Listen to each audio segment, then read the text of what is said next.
Hey, this is Matt once again. We're about to have a video. Now the paid request is time for Lucas. Thank you so much for that. And for those interested in requesting any type of videos, feel free to send it either directly to my PayPal or join my Patreon. Both links are down below in the info box. And this is for The Scorpion King, a 2002 film starring Dwayne "The Rock" Johnson. The first film he got the star in, because before this he was in The Mummy Returns, as is the Scorpion King. But I guess people figured there's something to this guy, so they gave him his own movie. I know Lucas was asking, do you feel this is part of the Mummy franchise? I mean, technically it is, but at the same time, I think the Mummy, even the Mummy Returns, they had a little bit more of the whimsical humor, adventure vibe to it, like Indiana Jones style. I think that's why I don't really put this in with that. This is not an Indiana Jones style adventure. To be, it's obviously related, but just more of a spin-off, its own separate entity compared to the Mummy films. But watching this again, I had not seen this film in a long time. I would say this is, in all honesty, a serviceable movie. It was a serviceable film that I don't think I would ever watch again. But watching it, there are issues I have with it. It's harmless. Number one, Dwayne Johnson at this time, early in his career, he was a star. He was a star in the wrestling field. He had the look, he had the body, he had the moves, he had the charisma, he had the star power, star quality. He works as an action hero. That's number one. Got tired of seeing him and shit as the years went on, but and you kind of wish he did more like R-rated, balls to the wall movies, but sadly he did not. But you can see why people were interested in showcasing this guy in movies. It's great to have Chuck Russell directing. He did Eraser with Arnold Schwarzenegger, the Blah remake from 1988, which is one of my personal favorites. Michael Clarke Duncan, may he rest in peace. It was great to see him in here. He's from The Green Mile, Armageddon, Daredevil with Ben Affleck. Apparently him and The Rock were friends, and The Rock said, hey, why don't you come join this movie? You got Kelly Hugh, who I remember from Friday the 13th Part 8, Jason Takes Manhattan. But she's been in other stuff. She was in X-Men 2. She was in this underrated film called The Tournament. She plays this sorceress who is kind of forced to work with our villain to predict stuff.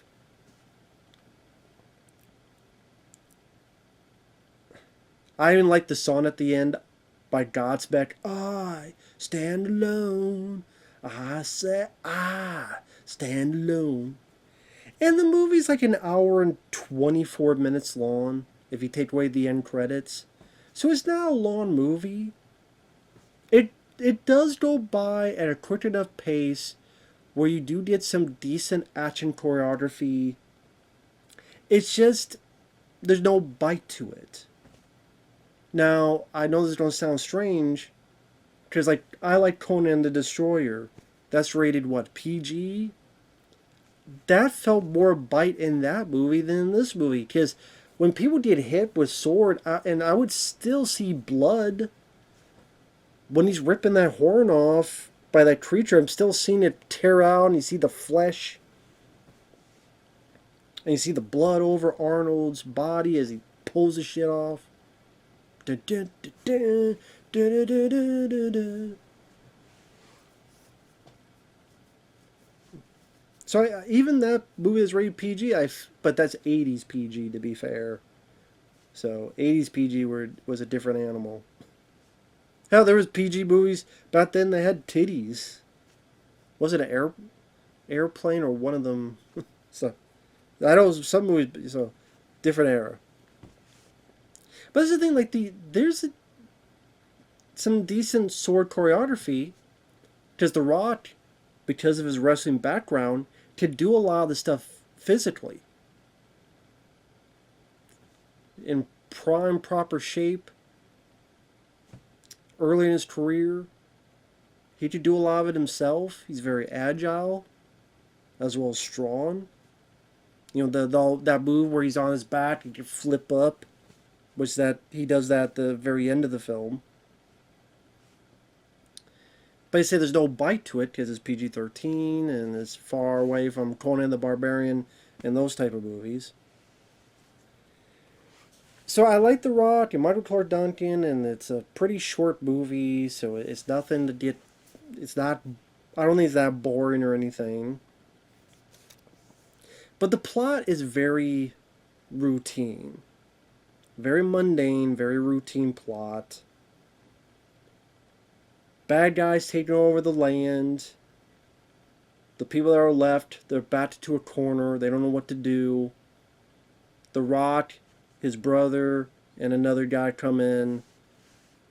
We're the Acadians. Hire us. We'll kill this sorceress for you. Give them the money. They go off. Things get fucked up. Along the way, he meets this guy who's a thief who becomes the comedic sidekick of the movie. Gets Kelly Hu. You realize she's been forced by this villain to do this stuff, and now she and The Rock are going to fall in love with each other. So The Rock's going to protect her. We need an action buddy for The Rock, so this guy you saw earlier, they have a confrontation, him and Michael Clarke Duncan. They get into a fight. Actually, one of the better fights in the movie. But after the fight, of course, Michael loses, but gains respect. Do the Predator handshake. At least they should have. And like I say, it kind of, all the stuff you would find typical, they put in there. And it's very sanitized for this type of movie. Obviously, they're not going to have any of the exploitation, sword and sorcery, the titties, all that stuff. There's nothing disgusting or horrible or gory in the movie. You don't really get much in terms of monsters and things of that nature. You get fire ants all done in CGI, and they go on one or two people. Not much to those scenes, though. There is humor in the movie, probably not as much as, say, The Mummy or The Mummy Returns. I'd probably say it's a bit more serious compared to those movies. But here's another thing with the film. I did not give a shit about a prequel that showed the beginnings of the Scorpion King. I honestly think that's the mistake they made. Where, I mean, the movie did okay business. Made money. Definitely made money on home videos, so they did a ton of direct-to-video sequels. They did like, what, 3, 4, 5 direct-to-video sequels? Wasn't Burt Reynolds in one of them or something like that? Or Kurt Angle? Or something like it. But anyway. But I didn't give a shit because we know where it's going. We know where the story is leading to. We know how it ends. We know that it's going to end with him in a battle and losing and, hey, please give me the power, selling his soul.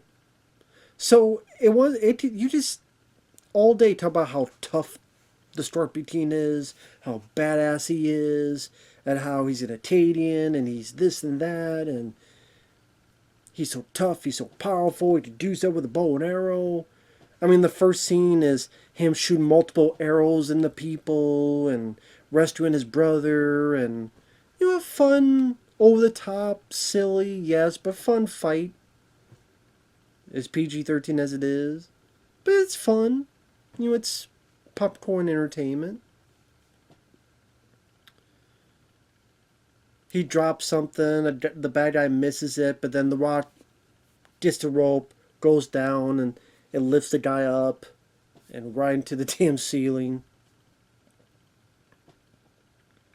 But at the same time, we know where this is going. We know that you're going to lose and you're going to sell your soul, and then you overtake and pillage other lands, and you become some shitty looking part scorpion creature that Brendan Fraser kills in The Memory Returns, which is a lousy ending to the character, because that fight he wasn't even the important part of that fight. The important part of that fight was between Brendan Fraser and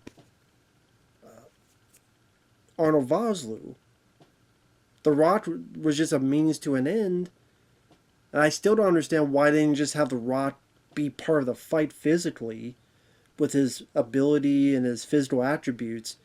That'd be much more of an entertaining fight that he would go against Brendan, and his wrestling ability to showcase his physicality. He could take on both these guys at the same time. You would buy it, but no, have this awful looking CGI giant scorpion thing for some reason. Let's have that instead. That's the thing. If we know this is what it's leading up to, which just on the Scorpion King side is really a lousy, lame kind of, wow, this guy sold his soul and did all this stuff. Why would I give a fuck what this guy, how he started off with? Again, we know where it's leading up to. There's no mystery. I just don't see what the appeal to that would be for people, for audiences. And it's not like this grand, great ending for that character. So even if you like the character, you go, wow, he's going to end on a lousy way. Obviously, Kelly Hu's going to die sometime because she's not in that. Obviously, he's going to be, stranded by himself, and this team, as the line says, nothing lasts forever. So, I don't know. When you told the ending of a story first, I don't know, the journey just doesn't seem as fascinating to me. So that's the thing, it's not the most intriguing character The Rock has played. I much enjoyed The Rundown a lot more. I think that's The Rock's best movie, The Rundown, that he did with Sean William Scott. Even his taxi cab character in Race to Witch Mountain, I liked more. Yes, even his asshole Sarge in Doom, I liked more. Super fun, motherfucker. Because at least he was a villain. And, no question, no bones about it. So that's the thing, is that I don't find the Scorpion King that interesting of a character. And then again, the ending kind of has a meh quality to me, because again, we know where it's leading up to. But again, as you watch it, I think Chuck Russell at least had the good sense to keep the movie at a good pace, at a fast pace, to not dawdle and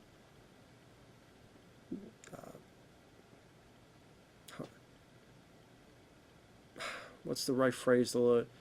He didn't. He kept it moving. That's the thing. He just kept it moving.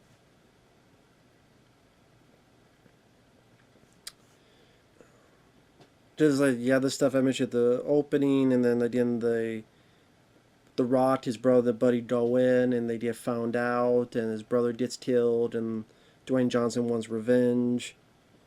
And then he finds the thief. Thief helps the guy escape from these fire ants. They both get to Gomorrah. You have this kid who stole money from The Rock, and The Rock gets him and then says, hey, you want to help me out? Then, of course, the kid gets caught, and he has his choice between the bad guy who killed his brother, the kid. We know where it's leading up to. Granted, it'd be fucked up, but kind of funny if he said, fuck the kid, fuck these kids, and shot at the bad guy. But, of course, he's not going to do that, and that's not going to happen in this movie. There's a bit where he catapults to escape. He lands into a harem. He does the people's eyebrow. He gets the sorceress. They escape.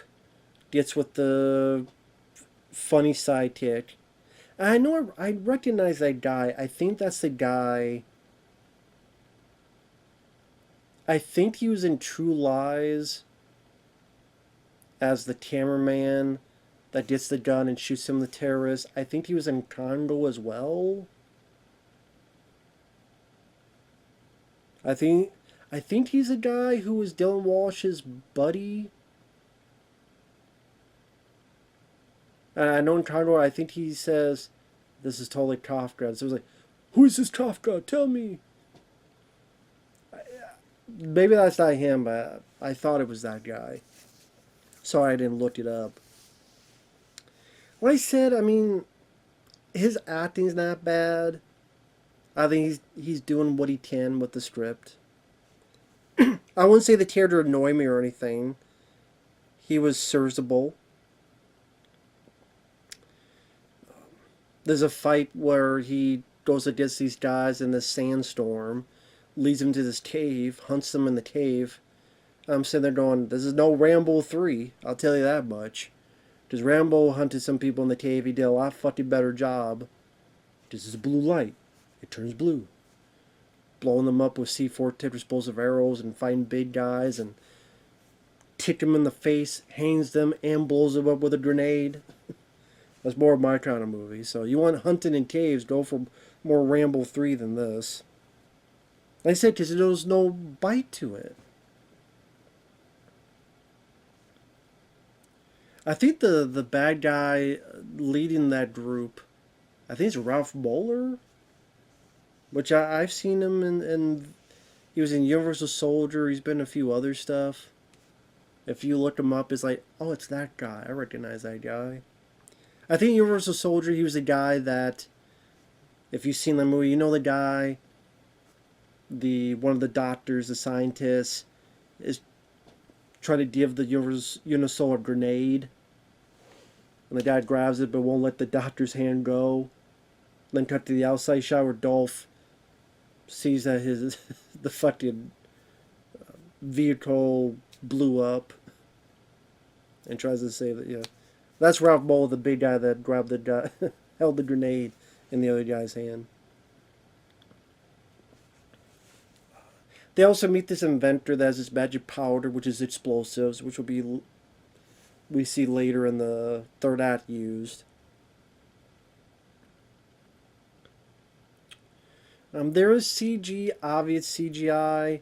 Like there's bits when The Rock has to fly through a catapult. There's a wide shot that you tell is a CGI person flying through the air. Granted, it's a very wide shot, so the person only looks that big, but you tell by the physics it's CGI. There's a bit where Kelly Hugh, the villains, make her get into these baskets, put her hand in. One of them has a snake. She pulls it out, and it's a very CGI cobra that she tries to launch at the bad guy.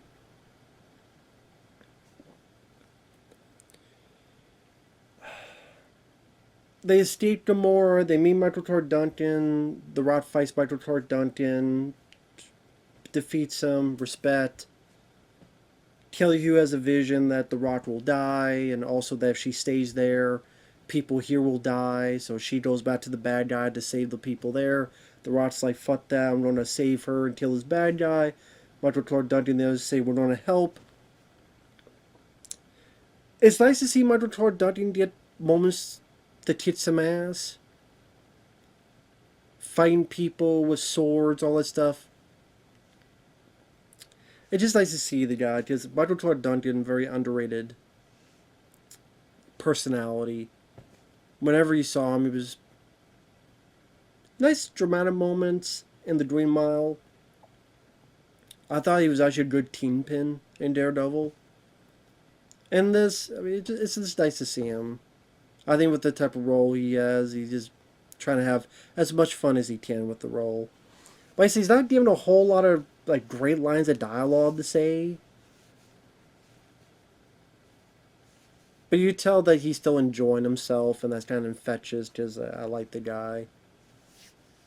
But I just wish he was given more fun, banter dialogue to say that would fit his personality.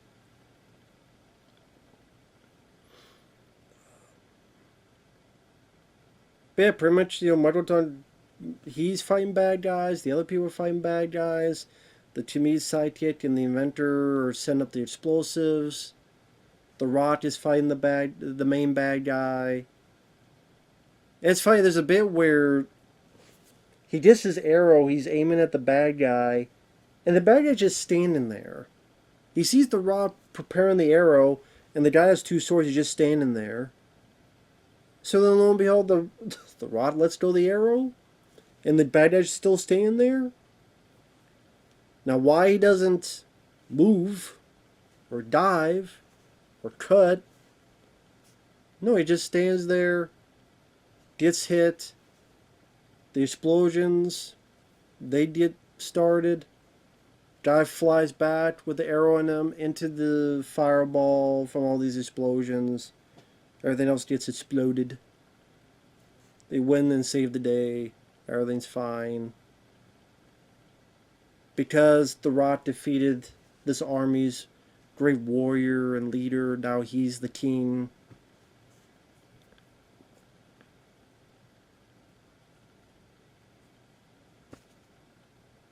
He gets with Kelly Who. The movie ends with some Godsmack. And the reason I told the story, the reason I just recited the story like a Wikipedia page, is just to further illustrate how it just comes off as a very routine movie, which doesn't always mean a bad thing. I mean, hell, Commando, you say, is a routine plot. Arnold goes in to save his daughter, kill everybody, but you have the brutal R-rated action, like the tool shed scene where he's cutting people's arm off or scalping them with saw blades. You have the great lines of dialogue. Let off some steam, Bennett. Remember, so I promised to kill you last? I lied. Or you have the villains. Here the villain is so forgettable, so generic of a villain. Like any typical direct-to-video villain from some Steven Seagal movie might as well have been. There's nothing in this villain that stands out in terms of personality or lines, dialogue, delivery, anything. So, very boring villain. Like I said, decent action choreography. The rating made it, though, that there's not much bite into it.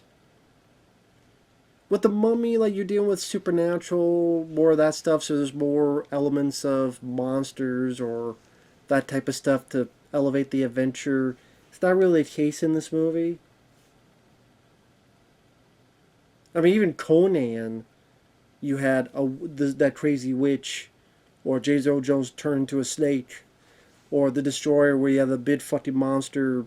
I think it was played by Andre the Giant, that comes alive, and you have the magician that turns to that bear-looking thing.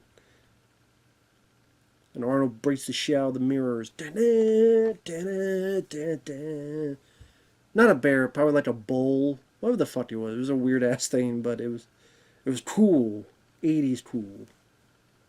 Arnold beat the shit out. Well, he both beat the shit out of the mirrors that cut the shit out of it. You don't really have much of that in this movie. I mean, other than, I guess, the sorcerers that could see visions. That's pretty much it. So, you kind of wish it had a bit more of a fun personality or grit. So, either A, to be more like a Mummy film and have that adventure supernatural quality to it, or be more like Conan, have that more grit R-rated bit to it. It kind of did neither. Very Hollywood. I say that because like all the extras, the harem, like everyone's like model good looking, like a model, perfect hair, perfect teeth. I'm like, I don't know if harems were like that back in the day. Straight out of swimsuit catalogs. But like I said, watching it at the end, it didn't make me mad. Like I said, it's short, it's fast paced. If I had to watch it again, I could do it.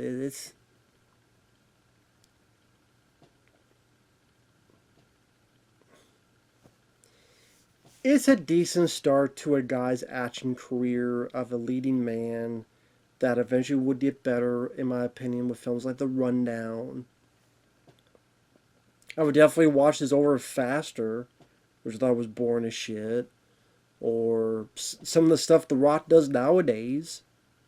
I'd rather watch this than San Andreas or that one movie he did with Ryan Wait, yeah, he did one with Ryan Reynolds. I forgot what the fuck it was called. Red Notice or something. That like no one remembers. Does anyone remember that movie was a thing? Like The Rock and Ryan Reynolds did a movie. Does anyone remember that? Because I certainly didn't until now.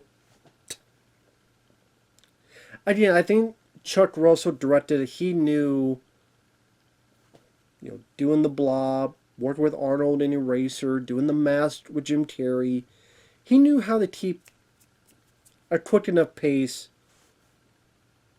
to keep the routine story at least going, where The Rock's natural leading man charisma and the typical tropes, but yeah, and the sidekick, the Michael, they were fine for their roles they were given. The choreography having some entertaining moments to it. Like I said, from the opening to the fight he has with Michael Clarke Duncan. I think Chuck Russell did a nice job working with the choreographers to get what he can out of these fights. And the fights didn't look cheap. They weren't shaky. They weren't confusing. They weren't poorly edited. Like I say, they don't have much grit or bite to them, but they're fun for what they need to be. Nothing grandiose, but fun enough. And you Kelly who I liked. She's beautiful. Villain, very, very forgettable. I mentioned the Godsmack song. Like I said, a serviceable time waster. People could easily have some fun with this movie. You definitely see a lot worse movies. So with that said, thanks for watching. We'll see you guys later. Bye-bye.